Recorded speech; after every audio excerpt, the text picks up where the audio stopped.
Hi, this is Josh Olson, and you're watching Trailers from Hell. I'm here to introduce one of my favorite bad movies of all time, in fact, possibly the best bad movie ever made, The Apple, which was directed by Menachem Golan. And I am wearing my BIM mark, which if you're hip enough to have seen this film, you'll understand. And if you're not, you won't. But you should get this movie. It's absolutely wonderful.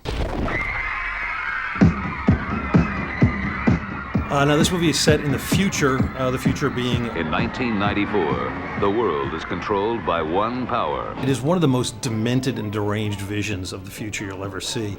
The government is taken over by this satanic music industry, and people are forced to sing and dance every day at the same hour. This is everyone doing the BIM dance. They all have to wear their BIM marks on their head or be sent to jail.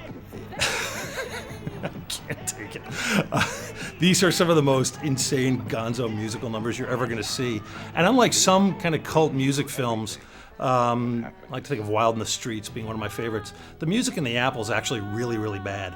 There are very few songs that are hummable, and the performers aren't particularly good. But this is one of those bad movies that just never stops delivering. People like to talk about films like the one that always makes me crazy is Showgirls. People will say, "Oh, it's so bad, it's good."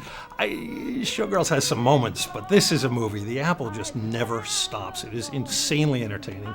It's probably more entertaining than any 10 good movies you can name, and it bears up to repeated viewing. It's also one of those great films that's so bad it doesn't require any kind of drug or alcohol intake because it will alter your mind all by itself. The Apple is the experience. Take the apple! This is the title sequence in which the main characters go to hell and are tempted by an actual apple by a crazy half-naked Roger Daltrey lookalike.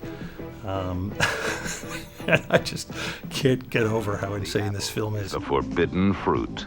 Come and take me. This is George Gilmore, the star of the film. He did a Clinton Spilsbury. This is the only film he's ever appeared in, has never been heard from since. And once you see The Apple, you'll understand why. He does have a great scene, though, where he sings, I believe the line is, I'm standing in the rain with my back against the wall. And he's actually literally standing in the rain with his back against a wall. Menachem Golan ran Canon Studios, which is where I had my very first job working as a production assistant many years ago, so I'm very proud to claim some kind of weird connection to this film. This here is the greatest musical number in the film. It's called Speed, and it is quite simply an ode to cocaine. I have to imagine there was a good deal of this stuff floating around the set of this movie.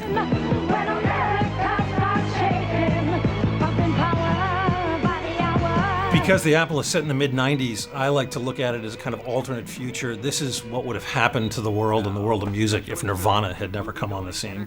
The Apple really is one of those films you have to see to believe.